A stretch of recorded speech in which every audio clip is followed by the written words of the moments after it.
Di bumi Parit Raja berdiri megah Masjid Sultan Ibrahim, iaitu lambang keagungan agama Islam dan ilmu. Allahumma rahmataka arju fala takilni ila nafsi. Masjid ini bukan sahaja menjadi tempat beribadah, tetapi juga simbol kepada komitmen Sultan Johor dalam mengembangkan pembangunan dan keperluan masyarakat di kawasan ini. Mengikut cerita orang lama-lama di sini, Parit Raja sebenarnya mendapat namanya daripada kisah dulu di mana dikatakan seorang raja berhenti di kawasan ini untuk mencari air untuk minuman. Parit kecil yang digali ketika itu bukan sekadar sumber air tetapi menjadi asas kepada kehidupan masyarakat di kawasan selama berabad lamanya. Sehingga kini, nama Parit Raja kekal sebagai satu bukti hubungan erat antara kerabat diraja dan penduduk tempatan.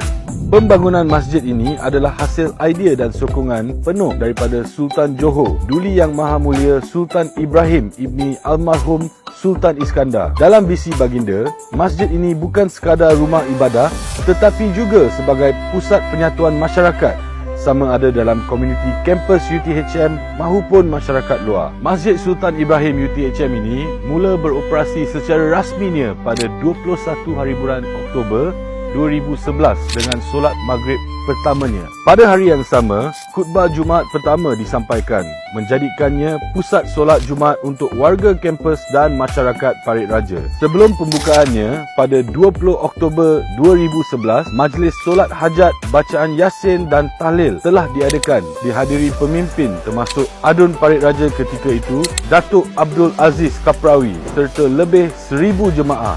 Masjid ini bukan sahaja menerima kehadiran daripada pelajar-pelajar UTHM, malah masyarakat tempatan yang sering datang untuk solat Jumaat, aktiviti keagamaan dan majlis ilmu. Kalau kita tengok daripada atas, kita boleh nampak simbol bulan dan bintang. Simbol bulan dan bintang ini juga membawa kita kepada inspirasi bendera Malaysia. Reka bentuk unik kubah masjid yang dihiasi bintang bersudut 8 menggambarkan ciri seni bina Islam tradisional yang sering dikaitkan dengan keseimbangan, perpaduan dan keharmonian. Ia melambangkan keagungan agama dan ilmu sebagai asas tamadun Islam. Terletak berhampiran dengan masjid ini, Perpustakaan Tunku Tun Aminah merupakan perpustakaan utama di Universiti Tun Hussein On Malaysia di kampus induknya di Parit Raja, Batu Pahat, Johor. Perpustakaan ini dinamakan sempurna Yang Amat Mulia Tunku Tun Aminah binti Sultan Ibrahim, anakanda Sultan Johor, sebagai penghormatan kepada keluarga diraja Johor.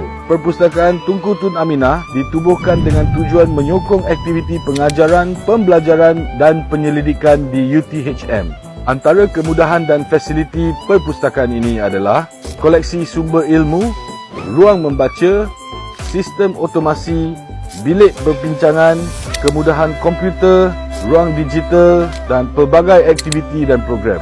PTTA merupakan pusat sumber maklumat universiti ini dengan menyediakan pelbagai bahan pembelajaran dan penyelidikan, menyokong visi dan misi UTHM untuk menjadi universiti teknikal bertaraf dunia. Universiti Tun Hussein On merupakan simbol kemajuan Parit Raja.